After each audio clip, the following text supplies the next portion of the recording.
Well, welcome to I suppose, a very special edition of Review It with Blewitt, but it's a bit bigger today. It's Review It at Arlo, I suppose, today. But we've got everybody with us today. We've got, of course, top left of, as I'm looking, there's Harlow assistant manager Darren Blewitt. Welcome, Darren.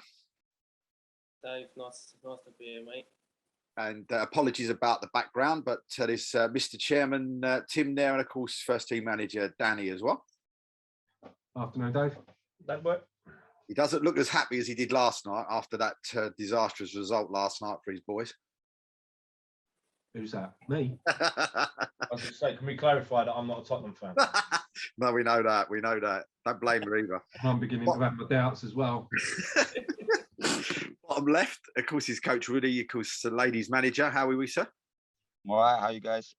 He's doing his Harry Redknapp piece down in Epping. And, of course, bottom right, still to have his hair cut. He's young Alfie. And how are we, sir? I'm well, thanks, Dave. Yourself? Yeah, not too bad, mate. Not too bad. So what we'll do then, if it's right with you guys, we'll start with the senior teams first, and then we'll come on to Alfie, and then we'll come on to Tim with the with the club itself afterwards. But I mean, if we start with, say, Danny and Darren, I mean, are you happy with where we are at the moment and how things have been going in the season? Go on, Blewitt. I think it should start from the top. So go on, Dan. Go on, Dan. Yeah, we're okay at the moment. We'd like to be a little bit closer to the top. That was the plan at this stage of the season. We're not quite there, but yeah, we're still in a good position. Just outside the playoffs, a few games in hand, and I think going forward, we're now with the 2-week break that we've just had. We're now looking at it as a fresh start, so to speak. Looking to get another run under our belts, but yeah, we're pretty happy with the situation that we're in at this moment in time. Yeah, I mean, has the break been a pain, or has the break been a godsend? I mean, what's it been like for you personally, as such? You know, sort of, I suppose maybe a godsend for you, sort of like family wise, but I mean, football wise, I mean, is that sort of come at the right time, not come at the right time, all the COVID issues? I think only time will tell whether it's been good or bad for us. The one good positive out of it is that a few of the lads that was struggling with injuries, and a few that wasn't injured but was feeling certain things. It's given them a 2-week respite for them to recover. It's give Lane 2 weeks that we never thought he was going to get. It's give Hector another 2 weeks that we thought that he wouldn't get. So from that point of view, yeah, it's been good. But as I say, you won't know whether it's been beneficial to us in the long run until probably a month or two down the line. So I mean, with the COVID wise, I mean, I know there's a lot of people sort of have come out and said that, you know, they feel worse after the COVID than when they actually had it. I mean, any of the players still sort of got any sort of issues on those sort of sides? No, none of them have reported that they feel any worse for it. I mean, none of them, the ones that did test positive, none of them even had any symptoms. It's only for the fact that we test the players every time, you know, we're together, whether that's training or games, that obviously it threw it up. Otherwise, you'd never have known. So no, from that respect, we've not had anyone say that they feel like they're struggling after they've come back from it. Darren, I mean, was you happy to see the 2-week break? I mean, possibly a busy time work-wise for you as well. So I mean, but I mean, football-wise, I mean, was you happy to see that sort of break, get a bit more time with the players that you did have that weren't sort of COVID-related, and getting, you know, as Danny just said, a couple of weeks more for the injured players as well? Yeah, I think I agree with what Danny said there. I think the fact that 2 weeks does get the lads that had niggles and injuries, that 2-week break they probably wouldn't have got other way. But yeah, I'm glad we're back. I think only time will tell, but I think the 2 weeks will benefit us. I really do. I think coming back, we've had 3 sessions this week, it would be. So preparing for Saturday. So I think everyone's come back. I think the 2 weeks definitely overall should benefit us. And I think we'll use these sessions to get ready for Saturday. And I think we're in a decent position. I think, and touch on what Danny said as well, I think we're halfway through the season now. And I think, yeah, we've got an opportunity again. We're in a decent position to kick on again. I feel positive about it. Well, I mean, were you guys sort of really happy with the results over Christmas as well? Because a lot of the results sort of fell our way a little bit as well, didn't they? With games in hand, etc. I know you've got to win games in hand, etc., etc. But there's, you know, you haven't had teams sort of really pull away. No, that was the one thing for me. You know, the results wasn't too bad. Where, as you just said, no one's really sort of pulled away miles away from us. I think the only teams that really done really well was Northley. I think they had 2 really good wins. But yeah, we're still in and around where we was, even though we haven't played for a couple of weeks. So yeah, we've got some catching up to do. I'm not a lover of that, but that is what it is. But it's still, yeah, we're still in with a good shout with the games in hand that we have. But we've got to make sure that we do it right and we win them games in hand. I mean, injuries wise, though, the people that have been out, and you know, Lane and Hector and so on. I mean, where are you with those? I mean, are they sort of closer to being back, or are they still got a period of time that they're going to be out? No, so hopefully, I mean, Lane's probably another week. He won't be fit. He won't be fit this weekend. And Hector's getting very, very close now. He started to train with us out there as well. And yeah, hopefully another week, maybe 2, depending on how he's feeling. Yeah, both of them should be back, and that's at the moment, touch wood, they're the only 2 injuries that we have. I had one question from a colleague of mine, and he's turned around and he's just asked this question. So it's in like a 2-part question, I suppose. How important is promotion to you guys this year? And if we continue to be near the playoffs, will more investment in the squad be made available for a final push? Yeah, I mean, promotion is what we want. That was our goal at the start of the season. So that hasn't changed in that respect. And as I say, the position that we're currently in, we're still in with a chance of that.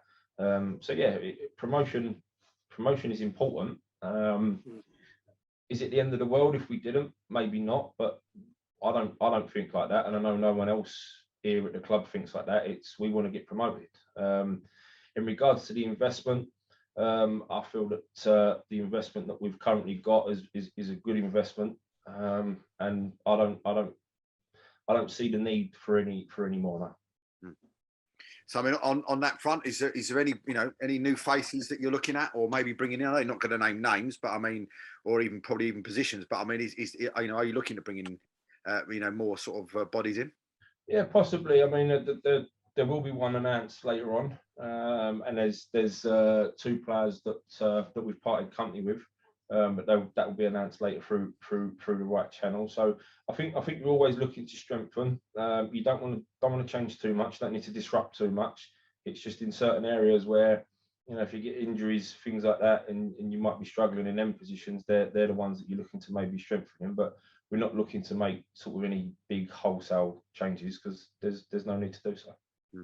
So I mean, sort of halfway through the season, then I mean, has there been players in there that that have surprised you this year in the squad? I'm not going to say the other way, but is there players in there that have sort of really surprised you this year and have probably in the squad that maybe you didn't think would be in the squad at the beginning of the year?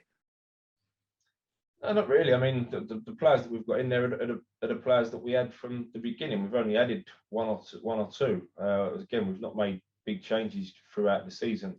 I suppose when we spoke about him before, the one lad that maybe in pre-season that we wasn't expecting to be a regular starter was Marcus Marco.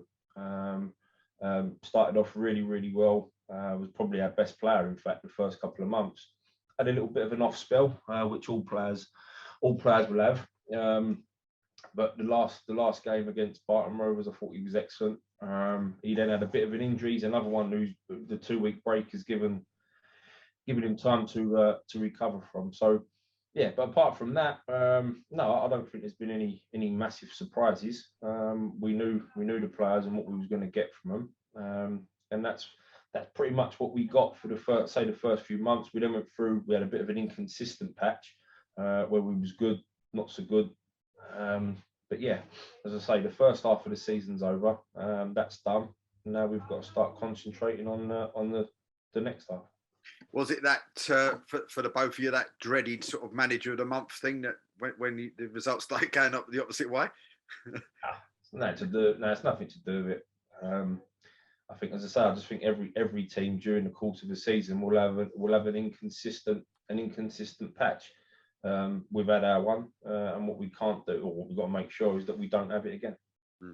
So I'm just looking at fixtures. I mean, you've got Biggleswade this weekend, then Didcot at home, Welling Garden City, which will be a real sort of tough local one as well away. Then is that the rearranged game, the Colney Heath game on the on the 25th? Then of course you've got Ware and then St Neots, so probably not an easy run of it.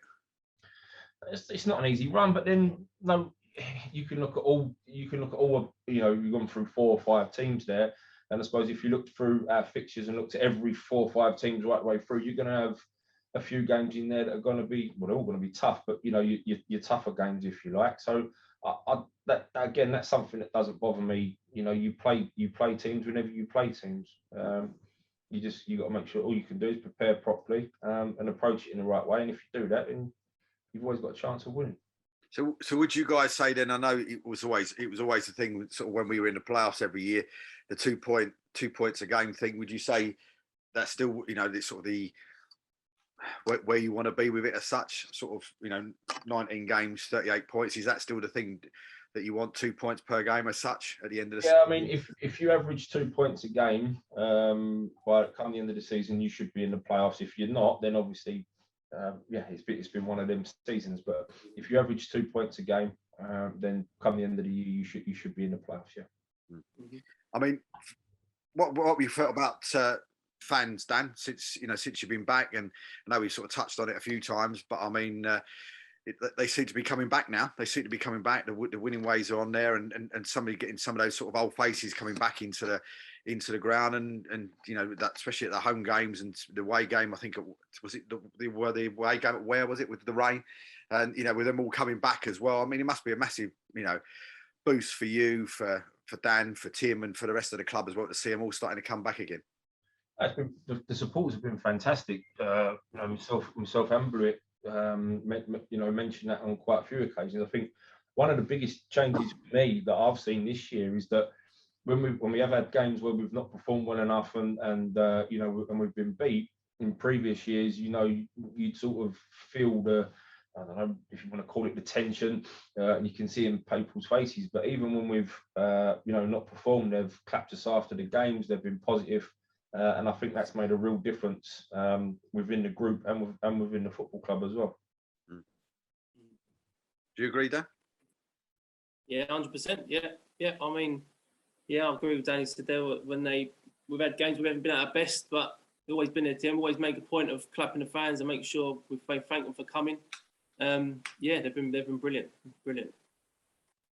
I mean, I'm looking at this table now, and Bedford, 51. Berkhamsted 48, Dunstable 42, Northleaf 41, Ware 40, and then Welling Garden City winning again. Was it last night? 38, and then of course you got us on 34. But we've got a game in hand on Welling. We've got 3 games in hand on Ware, 4 games in hand on Northleaf, 2 on Dunstable, 1 on Berkhamsted. So as I said, it's still sort of up for grabs in there, and I'm assuming that you guys are looking at 2 and 3 rather than 4 and 5, or you're not bothered? No, yeah. I mean, if we can get home advantage, then obviously that'd be brilliant, because I mean, you've seen it in the past, the playoff games that we've had here over the years. The atmosphere is fantastic. 800 or so for the semis, and over 1,500 for the final. So yeah, if we can get home advantage, but even taking that away, you want to finish as high as you can possibly finish, and that will be our goal. We want to finish as high up the table as we possibly can. What we're going to need to do is to have the run like we had at the beginning of the season. That we need to go on another run like that.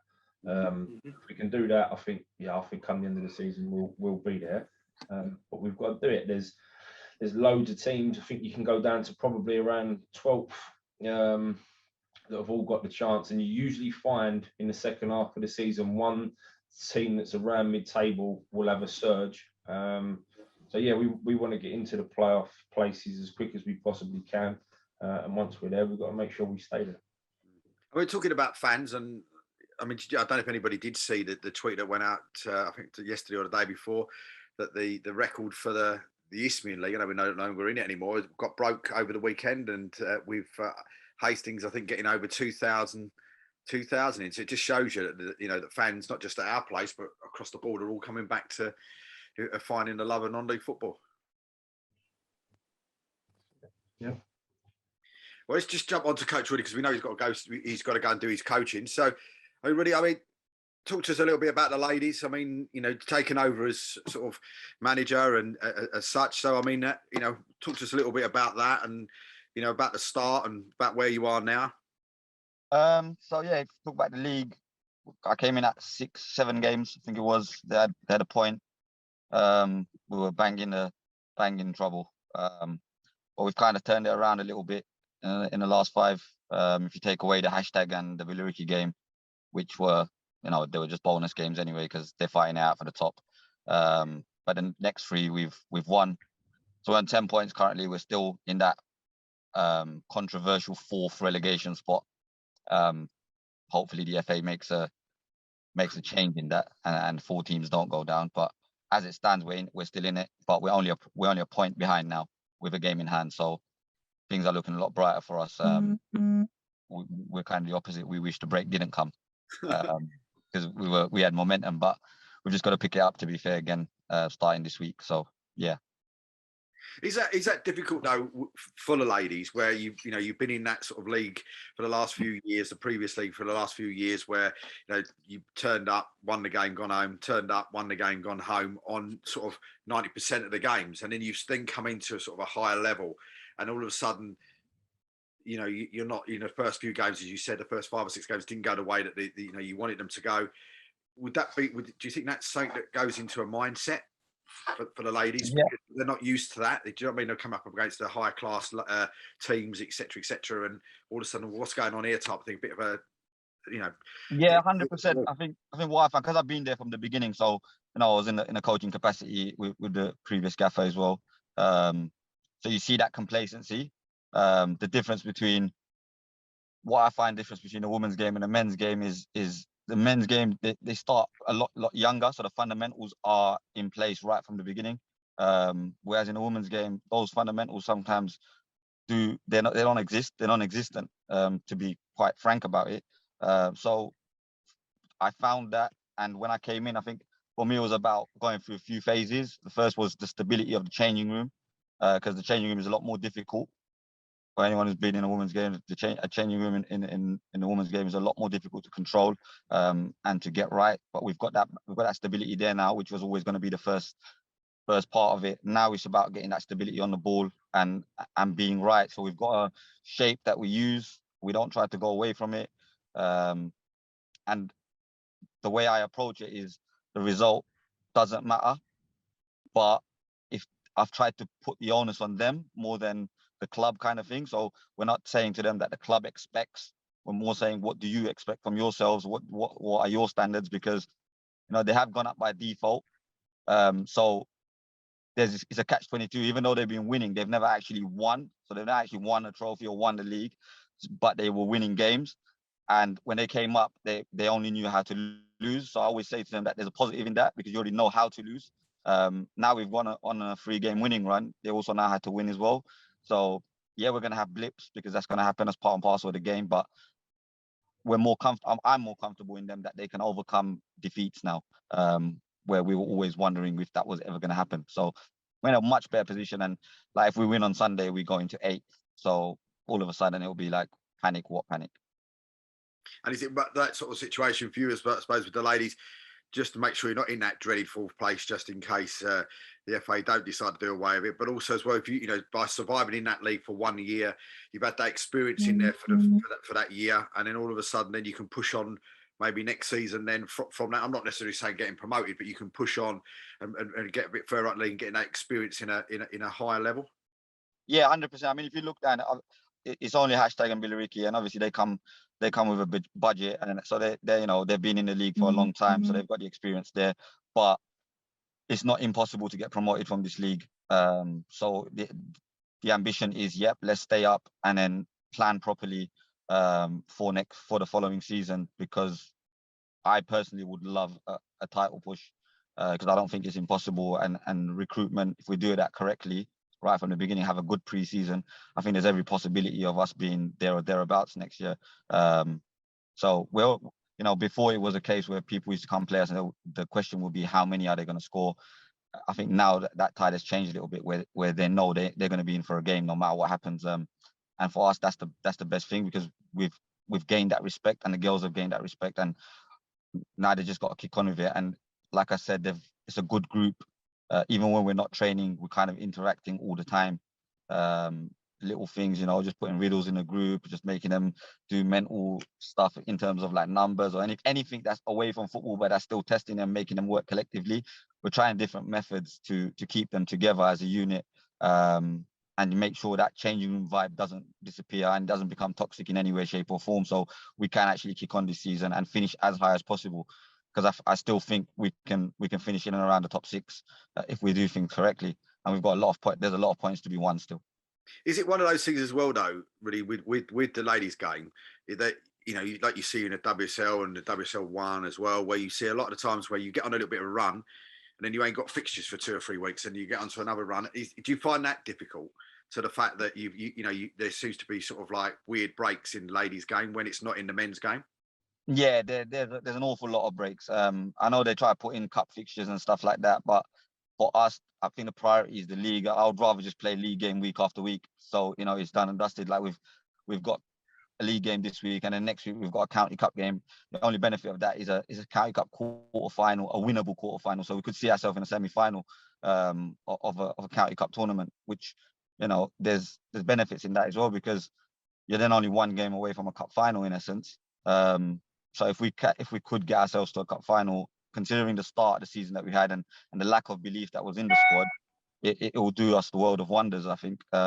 Just as a group to go and then kick on and get as many points as we can in the league, because the priority is still the league. We want to stay up. The club wants to stay up, and I want to stay up as well. So I think that's got to be the main ambition for us. But if we can get a little cheeky cup run in there, we'll take it. I mean, are you looking to bring anybody in? Are you bringing any ladies in? Have you got sort of stuff that you want to add, ladies to add to the squad in different positions? And I mean, are you looking, or are you actually okay with what you've got at the moment? No, so when I came in, it was a squad of like 29. It was a very, very big squad. We retracted that down to it was about 18 a couple of weeks ago. We had a couple of injuries. Recruitment isn't as easy in the ladies' game as it is in the men's game. So what you don't want to bring in is just numbers. You want to have some quality in there, and it's a more of a social sport at this level for them. So they like to be around where their friends are and stuff like that, which is a little bit difficult for us, because we're football people. We want to bring in as much talent as we can. So we've got 2 players signed who are good additions. And if no more come in, I think what I've done is I've kind of tweaked the team around a little bit. So players who played a certain position, who I felt could probably benefit the team in different positions, I've made those tweaks, and they've kind of bought into it. So it's almost like signings within the squad. So like, just to name one name, like Chloe Bassett, for example, probably our best winger, and I've transformed her into a left back. She played there in her younger days, and she's just been phenomenal there. So it's like Chapman and them guys will say, build your foundations right first. Having good forwards win you games, but having a good back line, you got a bit more stability there, and you can go and push on and finish as high as possible. So we've got our back line sorted now, and we've got T. Addison back, which is a signing in herself, because she came in injured at the start of the season. And she probably arguably could be one of the best players in the league. So now she's fully fit. We're really looking forward to her kicking on in 2022 and bringing some goals to the team. So I mean, with the ladies' game, because some people might not know. I mean, whereabouts are you situated in the pyramid, and and how close are you to WSL2? I mean, well, we're National League Division 1, which is equivalent to League 2 if you were to talk about the men's game. So we're in essence 3 promotions from the WSL.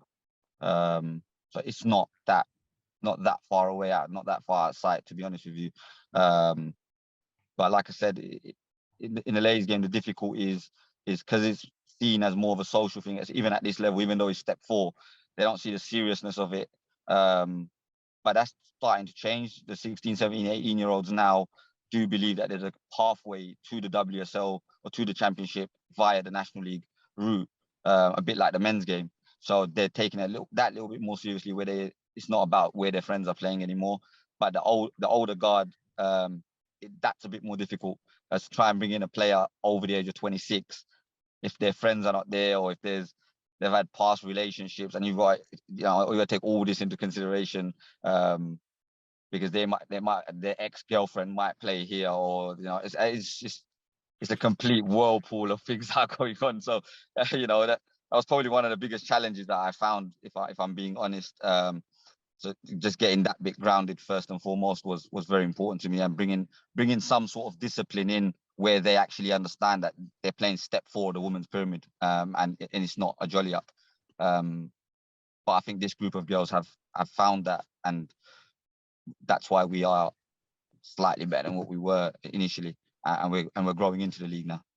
So do you think with WSL being on TV now on Sky, or do you think that has actually going to help the sort of the lower regions, like steps 4, steps 3 of the ladies' game? Is that going to help more for there, because you might get more people there sort of coming into the game because they've seen it on the TV and they want to be the next Beth Mead and Vida Mar and all these type of players? I mean, are they literally wanting to be there? And of course also as well, I mean, not just because Tim's there, but let's have a look at teams like Tottenham and West Ham that weren't in those sort of regions at all, and now are actually in there. So I mean, do you think that will help as well with the women's game? Yeah, 100%. They always say seeing is believing. We're very lucky because we've got T. Addison's. Our twin sister plays for Spurs, so she's a frequent visitor to Harlow. So in terms of our younger girls, because we have got we've got a very young side, to be fair. They see a pro player playing for Spurs at our training ground. It does the world of good for them. So not only just seeing it on TV, not only seeing that you can watch live games now, but we're lucky we get to actually see a pro player, pretty much every week at our training grounds, comes down, plays 5 and 7 sides with us as well. So it's massive for those girls, and just to feed off a pro player who's playing at that level, it does them so much good, and it actually benefits me as well, because I get to tap into what they're doing at the pro level, at the WSL level, and see if there's anything that we can kind of ideas that we can nick and implement. And realistically, we're to tweak little bits, because it is what it is. We don't have the luxury of training 5 days a week, but those little things that we can nick and implement to our girls, we do take them. So I've always believed I'm a student of the game, and the game as a whole, whether it's a ladies' game, men's game, wherever I can get some questions in, especially with the pros, I'll definitely do that, because it, in the long term, is going to benefit me personally, but it will benefit the club and the players within the club as well, and those younger players that are coming up as well. Hopefully in the next couple of years we'll see a pathway in a girls setup as well, from under 16s onwards, up to the first team. So when we've got that, if that pathway does exist, these experiences can only benefit the next generation, if you want to call it that. So do you guys, Ruudy and Danny and Darren, if you're around the club when the other team's sort of training, if he was around there, Danny's doing his individual training, or Darren's at the club and yourselves at the club, do you guys actually sort of have a look at the training that the other one's doing, to get, not necessarily get tips from them, do you know what I mean, but do you actually look at each other and maybe every now and again have a chat with each other to to say, look, this is how we do it. We train on different days at the moment. So I think the first team trains on a Tuesday, Thursday. We train on a Tuesday, Wednesday. So we're away from the ground, and then on Wednesday we're at the ground. But when I come in, I think the 18s train there, the reserves train. So I do love to just watch anyone doing a session, because coaches are the best thieves in the world. So I love to watch and see if I can see something or nick something that might benefit. Not just the ladies, but even in like a one-to-one environment, there's something there that a coach is doing. I do wish I would love to be around the first team and watch that, because the intensity would be just completely different. Having been at step 2 previously, the intensity in the men's game is a whole different world. So you do kind of miss that. I do miss that environment. But who knows what might happen next 3-4 months. I would love to definitely go down and watch the first team as well. So, I mean, what you'd probably see is, Darren joining in with the first team and putting in one of those tackles like he tweeted on his Twitter during the week. that was definitely a Blewitt special, that one was. Too old and fat, mate. Make them do it. Make them do it. Did you see what he retweeted, Dan? I'm not on Twitter, Dave. No, I wouldn't. Mate, it was definitely a Blewitt It was tackle. a cracking tackle. It was a great tackle. Top draw, absolutely top draw. Maybe you should teach our centre halves how to do that. That's tonight's session sorted. But I mean, Alpha. I mean, with yourself, with the coaches, do you get the coaches, with the youth setup, come to you and say, look, is there any chance that, that I could go, do you reckon you could have a word with Danny for me, or really that I could go down and watch some of their training sessions to get some ideas? I mean, do any of the coaches from the youth setup come to you and, sort of wanting to learn from the best? Look, I mean, naturally, there's just so much football going on when our kids are training. So often, youth teams will utilise a quarter of a pitch, or perhaps if they're a slightly larger squad, they'll use half a pitch. But then they're sharing it with 2-3 other sides. And I think one of the most important things about coaching is being able to, be receptive. And, it might be that you get an assistant, just take a drill and you can turn around, you watch the other side of the pitch and you've got 2-3 other drills going on. And then, to be able to adapt that, absolutely. I know that there are some coaches that we've got that will want to stay about and watch the first team. We've got more coaches, I think, this season than ever that will consistently come to first team home games because, everyone really wants to rally behind and support as much as they can. So, yeah, coaches are constantly watching sessions, watching other sessions. And as Ruudy said, the more that you can still and be able to adapt it. You might see an under 18 session going on. You might see one little thing in there that you're able to adapt, break it down into a few different progressions and implement that into an under 11s, under 12 session, So it's been able to adapt definitely is important. Dan, would you like to see with the youth sides that we've got, maybe like the 16s, and I say I'm pulling out numbers now, so I'm not, Tim will be able to correct me if we haven't got them, but 16s, 17s, 18s, that sort of area, would you like to see them maybe playing the same style that you play in the first team, so that then if you did get some situation where, there wasn't anybody else available and you needed a left back, you could go to the under 18s, pull the left back for the under 18s because they're playing the same sort of system as what you're playing, so it wouldn't be that hard for them then just to step in. All right, so level would be different, but I'm trying to say, playing wise, it wouldn't be too much to actually coach the young lad because he's been playing that at his own level. I think you could do it to a point. The difference between obviously the 16s and the youth and the first team is that with the kids, you're looking for them to progress as players, whereas with the first team, it's about winning football matches. So it's a different type. I say you could do it to a degree, but you could never do it exactly the same way as the way the first team does. We do try and do that with the reserves. So if you need to call upon a reserve player, there is an understanding of what you want, and they're not coming in blindsided. But yeah, with the kids, it's more, we want them all to win football matches, of course we do, but it's about them progressing as individuals more than it is about them winning football matches. And as I say, whereas the first team, it's about getting 3 points every week. So yeah, as I say, you can do it to a point, but you couldn't do it to like for like. So, Alfie, I mean, with the youth sides, I mean, how's it been going? Up till sort of Christmas time, and of course, take it all back playing again now as well. I mean, what's it been like? Have we got any superstars on the horizon? Well, we definitely had our toughest, at least for me. I'll probably say it every year, but the transition between season to season, this year with the added admin that's required for players now, for youth players. It's a job that is so time consuming, but it's something again that all clubs have to go through. So we feel each other's pain. But yeah, generally our youth sides, we've got 15 of them this season. They're all doing really well. They go into their divisions. They might move up or down depending on how they're getting on. I think that most of our youth sides are where they are or where they need to be. As of right now, so they're going to start their sort of cup competitions now that they're in the new year. But yeah, no, doing really good. If we're looking at, going back to what we were talking about with youth players and sort of that step into senior teams, I did a couple of tweets about it, but our under-18 side, we've seen, a few of them step up into reserve football already this season, starting games at that level. So what we're really trying to push amongst that age group is being able to provide that pathway into, first team football. Hopefully, you might not have a whole team that's able to do that, but definitely if you're able to get a few players given that opportunity, then that's absolutely imperative. But yeah, we're looking good. I think everyone's raring to go. Came in last night for the first time for the new year, and coach who's got a new lease of life. A couple of weeks off has done people good, as long as they haven't been hit by COVID. But yeah, no, we're looking good.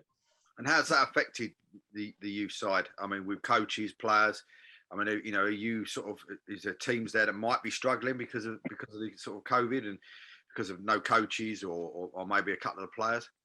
I think at least once or twice a week, a team is hit with something, whether it's, a player or two, or, if you've got a particular age group that's got a few players from the same sort of school, there's all sorts that could be affected. But I think if I compare our situation to perhaps other clubs that I've spoken with, we haven't been hit as bad as some others. So I think we have to consider ourselves, fortunate, and that's also credit to the coaches for doing things the right way and being safe and doing it as we should be.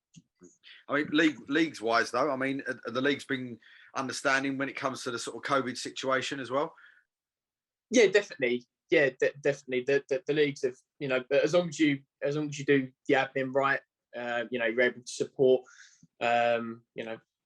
why you can't fulfill a fixture, and it's absolutely within reason. If you don't have the coaches who are, DBS checked, safeguarded to be able to be there for the kids, then ultimately you can't have a game of football, right? And if you don't have enough players, equally, and it's not going to be competitive, then But at youth level, leagues have to be understanding, and yeah, they have been.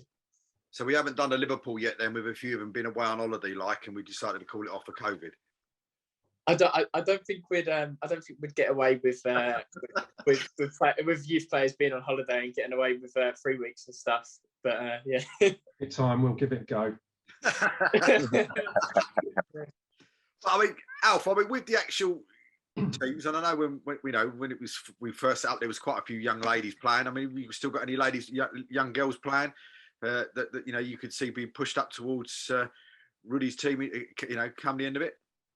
Yeah, 100%. Look, we've got a handful of girls who are playing within majority boys teams, but for me, that's doing them the world of good. I think that everyone develops at different rates, but looking at the girls that we do currently have in youth sides, they're possibly the toughest and the strongest players in their respectable sides. So as Ruudy mentioned when he was talking, creating that pathway for our ladies first team is definitely something that we need to work towards, to be able to give those girls that we've currently got involved in our youth system that pathway. So same sort of question to you that I said to Ruudy then, with that scenario, do you think now that parents are getting to see ladies football on the TV, that's going to make them, if they've got young daughters, that they might sort of like push them towards football because they see what they're seeing on the TV and seeing how big it's actually physically getting? Do you think that's going to help Harlow and other teams locally as well, getting more young ladies through the door? 100%.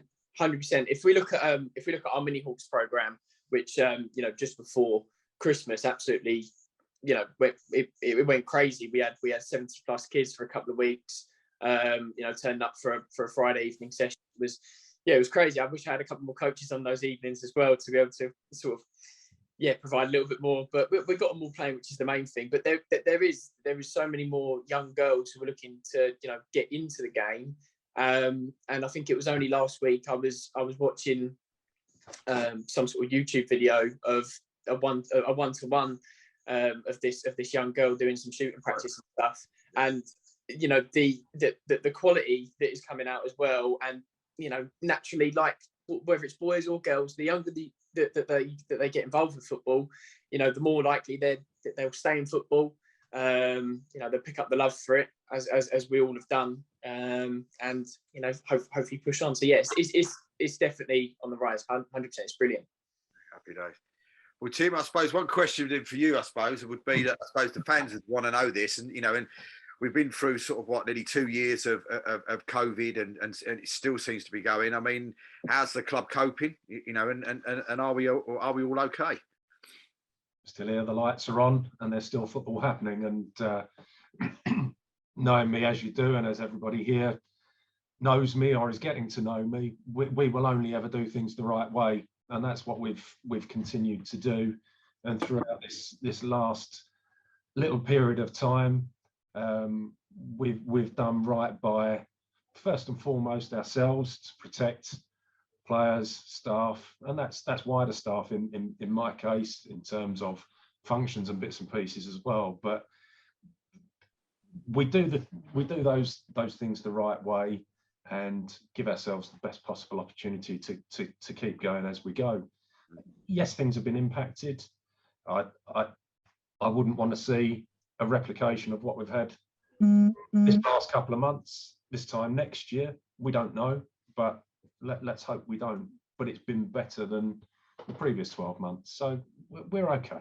We're okay. And I mean, you know, dues wise, I mean, the bookings coming in thick and fast now. Are they, you know, you're getting plenty of receptions for weddings that are now taking place and things like that? I mean, is it all? You know, a little bit further out than the here and now. But that said, we've got a nice few bookings in January. It's just what those events end up looking like. People have still got a lot of nervousness around what they can and can't be doing, should and shouldn't be doing. But we're here. We're providing the safest possible environment that we can, and we'll continue to do so. So whilst people want to party in the right way, we'll facilitate that and host that as best we can. So where would you say we are as a club then? You know, before COVID to where we are now, bookings wise? You know, are we sort of 50%? Are we 75%? I mean, whereabouts are we as a club with that? I don't think we're breaking any trends that anybody in hospitality and leisure is seeing at the moment. We'll take what we can when we can. Could we take more on? Yes, of course we could. Have we done more in the past? Yes, we have. But look, we've got a set of principles that, from a budget point of view, we're living within our means. That still remains the case, and we've put ourselves in a very good position to start the season with, and nothing that's happened or not happened has dramatically changed that at this stage. Sponsorship wise, then, you're still looking for sponsorship for, I don't know, maybe ground and matches and whatever else? Always. But again, the wider economy is going to dictate where people's pennies are spent at the moment. So yeah, if it's available and we can extract that support financially and in person, then yeah, absolutely we'll take what help we can, because yeah, we're here and now, but we got big plans. I certainly don't want to stand still. So I suppose the golden question, pitch wise, I mean, how are we going with there, and are we expecting a change there? Not change there? Undecided. I mean, what's pitch wise? First of all, the quotes we've all had are far too expensive. But then we're in a different place now from when we had it put down 8 years ago. There were very few companies doing it, and what business they priced to win the business, because there weren't as many jobs to be had. Now it's very, very different. So as the customer, it's a more difficult process for us. But yeah, there are discussions happening. There's timeframes being looked at, and it will have to be changed. Yeah. I mean, with the whole scenario, though, I mean, how, you know, what is it? 6 months you've been the main man now. I mean, are you happy with that sort of period of time? Or is it all going the way you want it to go, or is there things? Knowing you like I do, I don't suppose you're satisfied where it's going. You want it to be 100 times better. But I mean, of course. But where is your mindset with your first 6 months or so of being chairman of the club? I mean, is it as you expected, or you expected a little bit more? Well, I'll pick you up on your choice of words. My title may suggest I'm the main man, but I'm not. I'm just another cog in the wheel. The guys that I'm surrounded by are the main men in my life, as it were. It's all of us collectively that are bringing our aspirations and dreams and things together. From a footballing point of view, I know we put that budget together for the men's first team that we felt would go out there, win the league and compete very well. And the early signs with that building process were very good. Yeah, it stuttered a little bit, and we've had injuries like you wouldn't believe that have meant that momentum hasn't continued. But it's a long season. We're halfway through and still in there with a chance. But you must be pleased yourself with seeing these sort of fans return and seeing the gates going up as well. You must be quite pleased. And I suppose your message would be, come on guys, let's have the rest of you back as well. Of course, I said when you and I first spoke, when I came in as chairman, was that I want us to have some fun this year, and this already, it's a great place to be. Once again, there are more and more people sharing that thought, but yeah, there's more fun to be had. Yeah, there's been some head scratching and some upset along the way. There always is. But the feeling about the place, I'm sure the guys would agree, it's like no other time I've experienced so far in my tenure here. It feels so much more joined up, and to see the kids progressing, to see the ladies progressing to where they have, it's all part of where we're wanting to get to. Yeah, but you know me, I've got absolutely zero patience, so nothing's ever quick enough. I mean, there's one quick question for Dan before we finish. I mean, Dan, is your ideal sort of scenario to have maybe a youth player that's maybe play for Alfie in his under sevens or in his tots, come right the way through and actually be part of that first team? Is that something that would give you sort of real pleasure to see that happen, if you get one or two that come right the way through the ranks and then end up playing for Harlow on a Saturday afternoon? Yeah, that'd be fantastic. I mean, when I was doing what Alfie's doing now a few years back, that was my aim. I think when I was trying to do it then, the academy was probably too early of a stage. But I think under Alfie's guidance, I think possibly in the future, not too far away, as Alfie already said, that our under 18s, there's one or two in there that I'm aware of, and they've now made the progression into the reserve. So now it's a case of us looking at them to see when they can come in with us. We've already had 3, I think, of the under 18s train with us this year. So that is something that we're looking to do. And as I say, I think the academy's in a great pair of hands, and I would like to think that in the near future we will have a progression. I mean, all kids obviously, you know, their aim is that they want to play as high as they can, and they all want to go and play for your Arsenals and your West Hams, not so much your Tottenhams, but yeah. So but there's leaving now. Tim's leaving. But no, there's a pathway here for them, and as I say, hopefully we will start to see that in the near future. I suppose before I let you go, so one quick question for all of you. Start off with Dan first and work our way across. Just maybe even a one-word answer. I mean, what is it that you want out of the next 6 months? So did you say start with me? I'll say we start with Dan start with Darren. Sorry, at the end. Sorry. Promotion. Dan? Boris Johnson to tell people to go back to work. No, yeah, same thing. Promotion. Yeah, that's the only thing that I'm looking for. Really? Oh, we've got to stay up. That's it. We've got to stay up. Is that like fifth from bottom? Nah. Top 6. Top 6. I'm like Tim when it comes to this, the higher standards only. No, we don't want to finish. We don't want to scrape it. Alfie? I'll go for quite a broad one. I'm going to go for good experiences. Hopefully we can just continue making people smile. He's been on a course. Tim? A nice quiet life for me. But no, in seriousness, mine is more general. We've got some strategic goals that we're working towards. For me, the biggest one, and I keep banging on about it, is to help progression. We need more space. We need more pitch space to be able to develop our own talent more than we are, and at a greater pace than we are, to give ourselves a really fighting chance to get to where we all want to get to. So for me, it's strategic stuff and some more space. Well, listen, guys, a massive thank you for giving up your time this afternoon to come and join us. Wish you all the very, very best, Dan and Darren and Ruudy, and of course Alfie and Tim as well. Wish you all the best for the rest of the year, and we'll speak again soon. Ta, guys. Thank you.